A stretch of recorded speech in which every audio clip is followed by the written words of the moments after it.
Que a graça e a paz de Jesus seja com você. Espero que você e sua família, sua casa estejam todos bem, na paz do Senhor Jesus.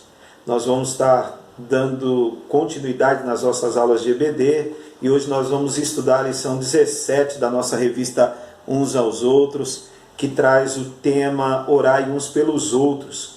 E o texto que eu quero ler com você nesse momento está localizado ali em Tiago, no capítulo 5, no versículo 16, que diz: confessai, pois, os vossos pecados uns aos outros, para serdes curados. Muito pode, por sua eficácia, a súplica do justo. Ao estudarmos a lição de hoje, nós entenderemos o valor da intercessão na vida cristã e a necessidade urgente de praticá-la. Aprenderemos também a atentar mais para a intercessão altruísta e nos envolvermos menos com a oração egoísta. Aprenderemos também a nos importar mais com a necessidade do outro, com o outro e as suas necessidades, melhor, e interceder por eles diariamente, assim como fazemos por nós. Todos nós temos consciência da importância da oração, pois é justamente através da oração que nós nos comunicamos pessoalmente com o nosso Deus. Oramos pois sabemos que Deus sabe e conhece as nossas necessidades, e não porque Ele desconhece as mesmas. Oramos porque mostramos com isso que somos dependentes dEle e confiamos inteiramente nele. Oramos porque reconhecemos que todo poder, todo governo está sobre ele, tanto no céu como também na terra. Oramos porque é através da oração que mantemos a nossa comunhão com Deus e nos envolvemos também com os seus propósitos. Existe nessa lição, inicialmente, alguns aspectos na oração que devemos avaliar também e aplicá-la, dos quais são 3 que eu quero fazer citação. E uma delas é que as orações, as intercessões, elas podem ser feitas em forma de confissão. Lá na primeira carta de João, no capítulo 1, versículo 9, que é um texto muito conhecido de todos nós, diz assim: se confessarmos os nossos pecados, Ele é fiel e justo para nos perdoar os pecados e nos purificar de toda a injustiça. Um outro aspecto na oração que devemos avaliar e aplicar é que elas podem também serem feitas em formas de ações de graças e de súplicas, como Paulo cita ali em Filipenses no capítulo 4, versículo 6. Elas podem também ser feitas ou serem feitas em forma de intercessão, quando oramos em favor de outras pessoas, conforme o texto que nós lemos em Tiago no capítulo 5, versículo 16. E é justamente sobre este último aspecto que iremos refletir nesta lição de hoje. Vejamos então alguns aspectos importantes desse exercício espiritual, que é orar uns pelos outros. Antes de analisarmos e pularmos para esses aspectos, eu queria que você refletisse em algumas questões que eu vou levantar para você agora. Você costuma orar pelo outro? Com que frequência você faz isso? Quais os resultados da atitude de orar pelos outros? Você costuma pedir também às pessoas que orem por você? É algo importante para se refletir. Então agora nós vamos passar para esses pontos da lição, pontos esses que são aspectos importantes para refletir sobre esse exercício espiritual de orar uns pelos outros. O primeiro ponto ele vai falar sobre por que devemos orar uns pelos outros. Oramos pelos demais irmãos por obediência à palavra de Deus, porque a palavra nos orienta a fazer isso. Intercedemos também porque o nosso modelo de vida cristã, Jesus, ele nos deu o exemplo, ele nos ensinou isso. Ele orou por todos os seus discípulos. Pedro diz que para que sigamos os passos de Jesus em relação a interceder uns pelos outros, quando ele disse: sigamo-lo também no que diz respeito à intercessão. Devemos orar uns pelos outros porque esse exercício espiritual nos foi outorgado. Esse não é um ofício, então, somente para os pastores, como muitas pessoas pensam e entendem assim. E eu gosto muito desse ponto porque é justamente algo que eu entendo, defendo e porque as Escrituras nos ensinam. Então, esse não é um ofício somente dos pastores, mas de todos os crentes. Essa foi uma das teses até da Reforma Protestante do século XVI. Principalmente Martinho Lutero, ele ensinava que todos os crentes podiam orar uns pelos outros, e não somente os líderes religiosos da época. Então, somos todos chamados a orar uns pelos outros. Orar por todos os homens. O outro aspecto importante, que é o segundo ponto da nossa lição, que nos faz refletir sobre esse exercício espiritual de orar uns pelos outros, é quando devemos orar uns pelos outros. É um questionamento, assim como o primeiro aspecto. Paulo, na carta que ele escreveu aos irmãos de Éfeso, no capítulo 6, versículo 18, ele orienta todos os cristãos a estarem em espírito de oração e também em vigilância. Então, oramos sempre, mas existem situações em que a intercessão ela se torna muito mais necessária. Então, nós vamos ver aqui alguns exemplos dentro desse segundo aspecto da lição de hoje. E quais são as situações em que nós devemos fazer uso de uma forma mais intensa da intercessão? É em tempos de provação. Não ignorando que todos nós temos algum tempo ou algum momento na nossa vida que vamos ser alcançados por algum tipo de provação. Então, em Lucas, no capítulo 2, versículo 31 e 32, nós vemos ali Jesus orando por Pedro, pois sabia da provação ao qual ele passaria.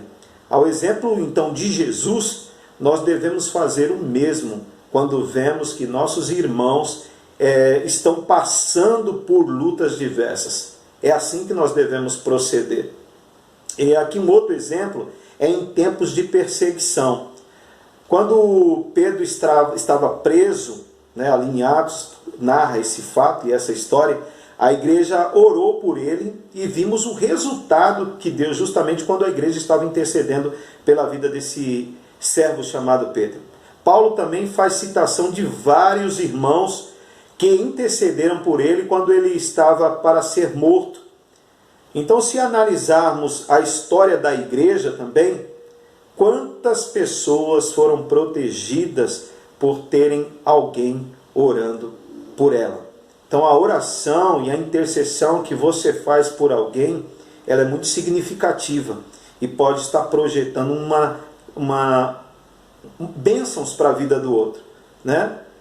Então, um outro exemplo importante dessa lição, dentro desse ponto de quando devemos orar uns pelos outros, é em tempos de evangelização.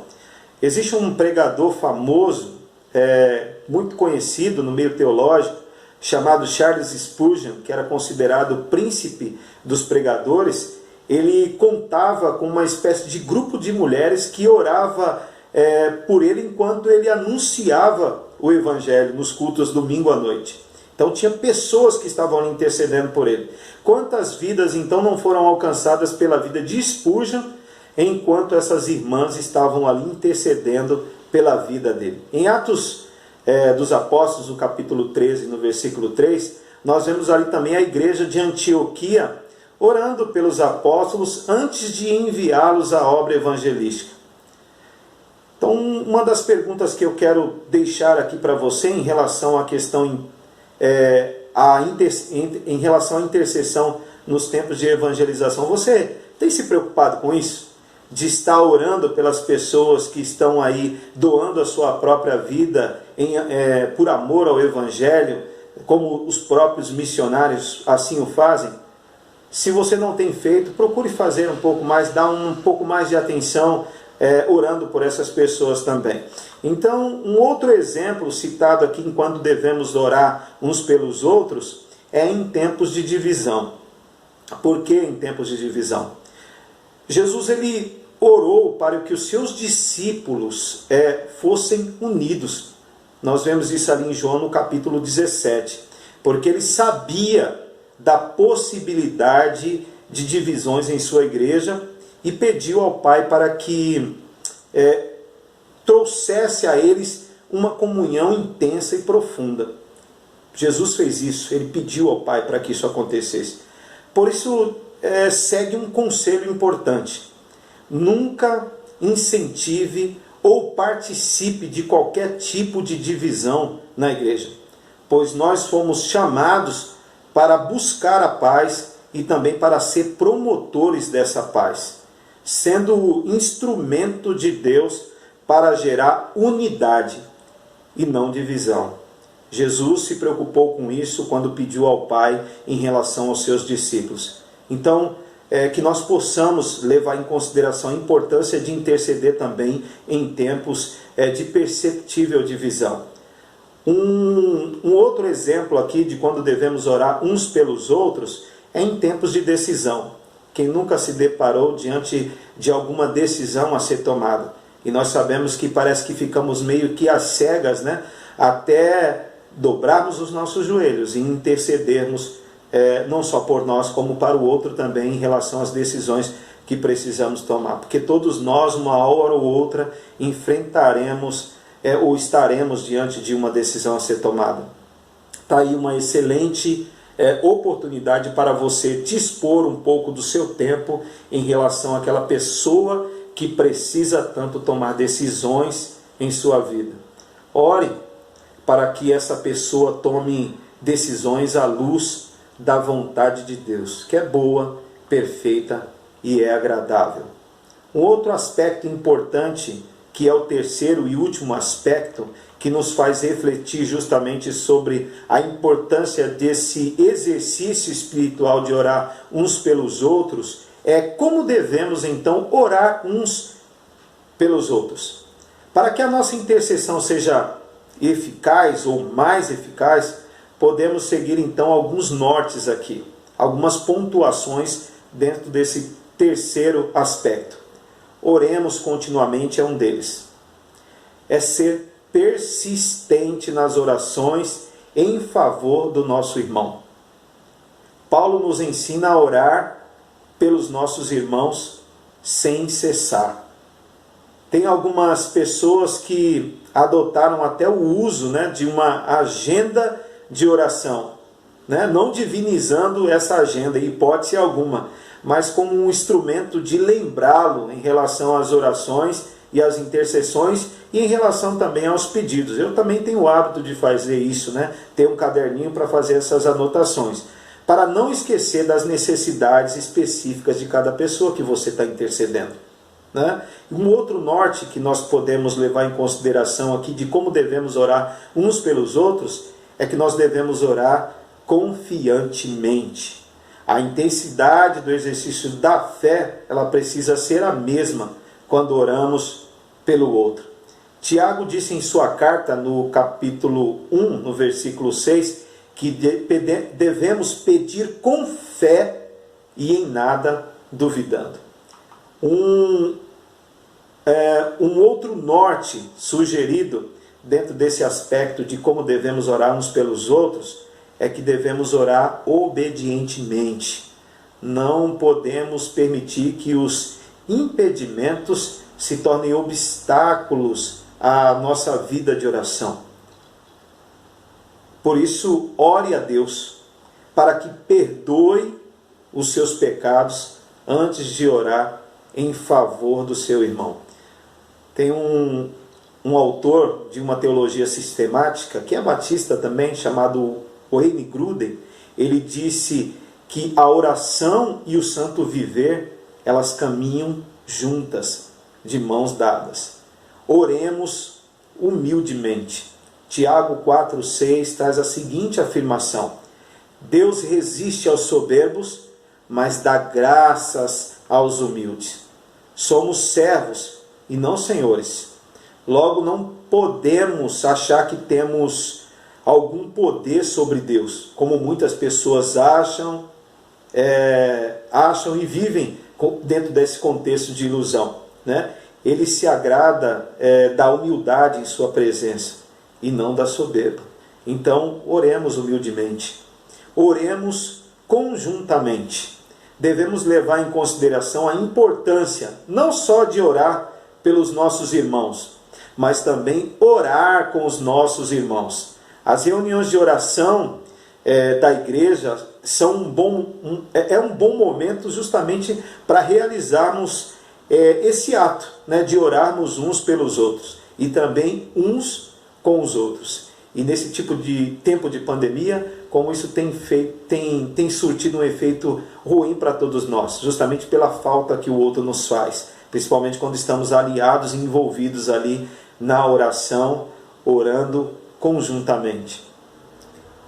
E eu queria concluir a lição de hoje dizendo para você o seguinte, que uma das coisas que percebemos que tem um estimável valor e que as Escrituras nos mostram como um mandamento e não como algo opcional, é orar uns pelos outros.